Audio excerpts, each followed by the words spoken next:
যাব 9 নম্বর টাস্কে এতক্ষণ পর্যন্ত আমরা কি করেছি না মিডল হোম কি এবং আপার কি যা লেটার আছে সেগুলো দিয়ে আমরা ওয়ার্ড বানিয়ে শিখে নিয়েছি। বাদ বাকি শুধু আমাদের যদি লোয়ার রোটা যদি হয়ে যায়, লোয়ার রো, তাহলে আমাদের পুরোটা হয়ে যাবে। এবারে ঠিক তেমনি আমি এবার লোয়ার কিটা বলি কীভাবে হাত আসে, দেখো হাতটা এইভাবেই নেমে আসে কোনাকুনিভাবে। তার মানে লিটল ফিঙ্গার দিয়ে জে, মিডল রিং ফিঙ্গার দিয়ে এক্স, মিডল ফিঙ্গার দিয়ে সি এবং ইন্ডেক্স ফিঙ্গার দিয়ে ভি হবে। ঠিক তেমনি ডান হাতটাও এইভাবে যদি নেমে চলে আসে তাহলে এম হবে ইন্ডেক্স ফিঙ্গার, মিডল ফিঙ্গার হবে কমা, রিং ফিঙ্গার হবে ফুল স্টপ এবং লিটল ফিঙ্গার হবে ফ্রন্ট স্ল্যাশ। ঠিক আছে, তো এইভাবে কিন্তু আমাদের মনে রাখতে হবে। তো আমরা ফার্স্টে কি করব, ভিটাকে প্র্যাকটিস করব। ভিটা যদি প্র্যাকটিস করে নিই, তারপরে এই আঙ্গুল দিয়ে আমি বলেছি যে এক ঘরে এদিকেও আসতে পারে, তাহলে বিটাও কিন্তু এই ইন্ডেক্স ফিঙ্গার দিয়ে হবে। তাহলে ইন্ডেক্স ফিঙ্গার দিয়ে আমাদের ভি এবং বি দুটোই হবে।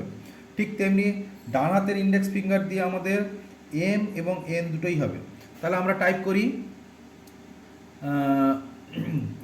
এ টাস্কটি হচ্ছে A G F B F V F, A G F B, দেখো বি এফ ভি এফ। যখনই বি বা ভি প্রেস করছি লিটল ফিঙ্গারটা যেন এর উপরে থাকে, হালকাভাবে টাচ হয়ে থাকবে।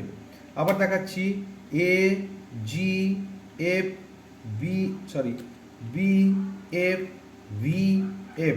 আবার দেখাচ্ছি A G F B F V F. Space দেবো ডান হাত দিয়ে। এবার ডান হাত দিয়ে লিখবো কি semicolon H J N J M J. তাহলে এই আঙুল দিয়ে একবার এন জে আর একবার এম জে, তাহলে এন আর এম কোথায় আছে সেটা যেন আমাদের মুখস্থ হয়ে যায়। ঠিক আছে, এবারে সেইটাকেই বারবার আমরা একবার করে বারবার আমরা এই জিনিসটাকে লেখা অভ্যাস করব। ঠিক আছে, ডেলি 1 ঘন্টা না করলে কিন্তু হবেই না। এইভাবে আমরা প্র্যাকটিস করে যাব।